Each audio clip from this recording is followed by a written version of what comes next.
Hello friends, Anupama Parameswaran தன்னுடைய கடந்த கால காதல் வாழ்க்கை குறித்து பேசிய பேட்டி வெளியாகி சில நாட்கள் ஆனாலும் அதை பற்றி விவாதம் இன்னும் முடியவே இல்லைங்க. குறிப்பா அவங்க யார காதலிச்சாங்க அப்படின்ற பேரை சொல்லாம அந்த உறவுல தான் சந்திச்ச மன ரீதியான கஷ்டங்களை பத்தி பேசியிருந்தாங்க. இதை பார்த்ததும் சோசியல் மீடியால எல்லாருமே அனுபமா குறிப்பிட்ட அந்த முன்னாள் காதலர் துருவ் விக்ரம் தான் அப்படின்னு யூகிக்க ஆரம்பிச்சாங்க. அதுக்கு முக்கிய காரணம் ரெண்டு பேரும் சேர்ந்து பைசன் படத்துல நடிச்சிருக்கிறது தான். அது மட்டும் இல்லாம ஏற்கனவே இவங்க ரெண்டு பேரும் காதலிப்பதா அப்போ சில வதந்திகளும் கிளம்பி இருந்துச்சு. அனுபமாவுடைய பேட்டி வெளியானதுக்கு அப்புறம் சிலர் துரு விக்ரம நேரடியா விமர்சிக்க ஆரம்பிச்சாங்க. அவருடைய பழைய புகைப்படங்கள் பேட்டிகள் எல்லாமே சோசியல் மீடியால ட்ரோல் பண்ணாங்க. ஆனா துரு இதுவரைக்கும் யாருடைய பெயரையும் குறிப்பிட்டு எந்த விளக்கமும் கொடுக்கவே இல்லை. இந்த நிலையில இந்தியா டுடே ரவுண்ட் டேபிள் நிகழ்ச்சியில துரு விக்ரம் கிட்ட சோசியல் மீடியால இருந்து வரும் அதிகப்படியான கவனம், அதுக்கப்புறம் தனிப்பட்ட வாழ்க்கை குறித்து பேசப்படும் விஷயங்கள் பற்றி கேள்வி கேட்டாங்க. அப்போ அவங்க சொன்ன ஒரு விஷயம் இப்போ மறுபடியும் வைரல் ஆகுது. சோசியல் மீடியாலையும் பொதுமக்கள் மத்தியிலையும் இருந்து வரும் அதிகப்படியான கவனம் என்ன பாதிக்கவே இல்லை அப்படின்னு சொன்னா அது உண்மை கிடையாது. நம்மளும் மனுஷங்க தானே, சில விஷயங்களை நிச்சயமா நம்மளை பாதிக்கும் அப்படின்னு அவங்க சொல்லியிருந்தாங்க.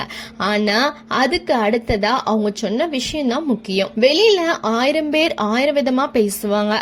அதை வச்சு நம்மளை நாமே புரிஞ்சிக்க ஆரம்பிச்சாலும் பிரச்சனை அங்கதான் தொடங்குது அப்படின்னு துரு சொல்லியிருக்காங்க.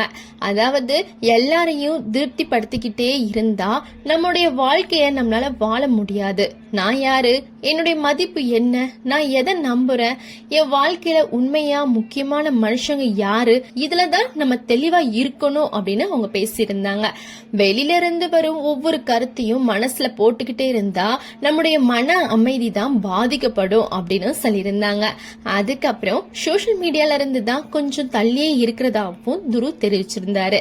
படத்தோட ப்ரமோஷன் இருக்கும்போது மட்டும் ஆக்டிவா இருப்பாரா, மற்ற நேரங்கள்ல இன்ஸ்டாகிராம தொடர்ந்து பார்த்து தன்னை பத்தி யார் என்ன பேசுறாங்க அப்படிங்கறத தெரிஞ்சுக்கொள்ளும் பழக்கம் தனக்கு இல்ல அப்படின்னு சொல்லியிருக்காரு. அதுக்கு பதிலா புக்ஸ் படிக்கிறது, இசை கேட்கறது, குடும்பத்தோட நேரம் செலவிடுறது அப்படின்னு பல விஷயங்கள்ல கவனம் செலுத்துறதா தெரிவிச்சிருக்காரு. இப்போ இந்த பேச்சு அனுபமாவுடைய பழைய பேட்டியோட சேர்த்துதான் நெட்டிசன்கள் பேச ஆரம்பிச்சிருக்காங்க. ஏன்னா அனுபமா ஒரு உறவுல நான் என்னையே இழந்துட்டேன், அதுல இருந்து வெளியே வர ரொம்ப கஷ்டப்பட்டேன் அப்படின்னு சொல்லியிருந்தாங்க. அதே நேரத்துல துரு வெளியில என்ன பேசுறாங்க அப்படிங்கறத விட நம்முடைய உண்மை என்ன அப்படிங்கறத நம்ம தான் தெரிஞ்சுக்கணும் அப்படின்னு சொல்லியிருந்தாங்க. ஆனா இங்க ஒரு முக்கியமான விஷயம் இருக்கு. ரெண்டு பேருமே யாருடைய பேரையுமே சொல்லல, ஒருத்தருக்கு ஒருத்தர் குற்றம் சொல்லவும் இல்லை. அதனால துருவோடைய இந்த பேச்சு அனுபவமுடைய பேட்டிக்கு நேரடி பதில் தானா அப்படிங்கறத உறுதியா சொல்ல முடியாது. ஆனா ரெண்டு பேட்டிகளுமே சோசியல் மீடியால அடுத்தடுத்து பேசப்பட்டதால நெட்டிசன்கள் ரெண்டு பேருடைய கருத்தையும் இணைச்சு பார்த்துட்டு வராங்க.